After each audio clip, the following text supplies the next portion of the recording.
ছাত্র জনতার গণ অভ্যুত্থানের মুখে শেখ হাসিনার পতনে প্রতিবেশী ভারতে কূটনৈতিক সংকট তৈরি হয়েছে।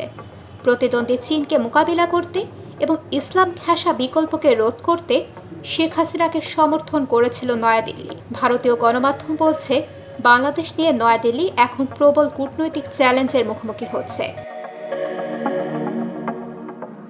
বিবিসি সূত্রে জানা যায়, শেখ হাসিনা যতটুকু সময় দিল্লিতে থাকুক, প্রধানমন্ত্রী নরেন্দ্র মোদী তার সঙ্গে প্রকাশ্যে সাক্ষাৎ করবেন কিনা অথবা করলেও সে বৈঠকের কথা প্রকাশ করা হবে কিনা সে ব্যাপারেও এখনও কোনো সিদ্ধান্ত হয়নি।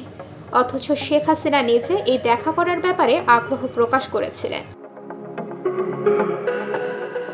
দিল্লিতে একাধিক পর্যবেক্ষক বিবিসি বাংলাকে জানিয়েছেন, সামগ্রিকভাবে এই পরিস্থিতি ভারত সরকারকে একটা ক্যাচ-22 সিচুয়েশন বা চরম উভয় সংকটে ফেলে দিয়েছে। একথা মনে করার যথেষ্ট কারণ আছে। আর এই বিপদটা আসছে দুদিক থেকে।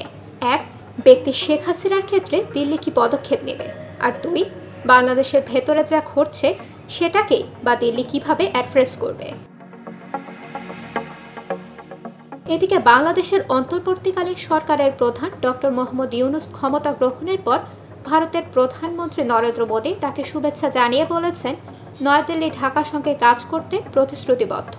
চীনও ঢাকার নতুন কর্তৃপক্ষকে স্বাগত জানাতে তৎপর ছিল এবং বলেছে, বেজিং সম্পর্কের উন্নয়নে গুরুত্ব দেয়। নয়াদিল্লি মনে করে, শেখ হাসিনা ও আওয়ামী লীগের বিকল্প শক্তি ভারতীয় স্বার্থের জন্য ক্ষতিকর হতে পারে। নয়াদিল্লির দৃষ্টিতে বিএনপি এবং তার মিত্ররা বিপজ্জনক ইসলামী শক্তি, যা ভারতীয় স্বার্থকে ক্ষতিগ্রস্ত করতে পারে। দিল্লির থিঙ্ক ট্যাঙ্ক আইডিএস এর সিনিয়র ফেলো স্মৃতি পট্টনায়কও বলেন, আমি ব্যক্তিগতভাবে মনে করি, শেখ হাসিনা যদি ভারতে রাজনৈতিক আশ্রয় চান তাহলেও উচিত হবে না সেটা মঞ্জুর করা।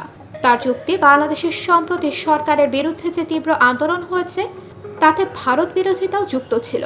ফলে শেখ হাসিনাকে আশ্রয় দিলে বাংলাদেশের মানুষের কাছে ভুল বার্তা যাবে।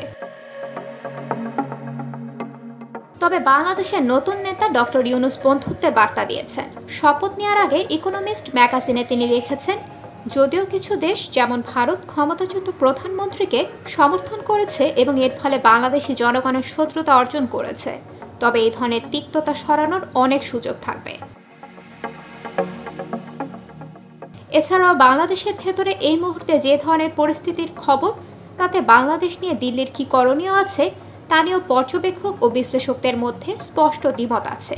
আর তাই ভারতের সার্বিক ভূমিকা থেকে এটা স্পষ্ট যে, সম্পূর্ণ অভাবিত ও অপ্রত্যাশিত এই সংকটকে ঠিক কিভাবে মোকাবিলা করা হবে সেই পরিকল্পনা বা প্ল্যান অফ অ্যাকশন দিল্লি এখনও চূড়ান্ত করতে পারেনি।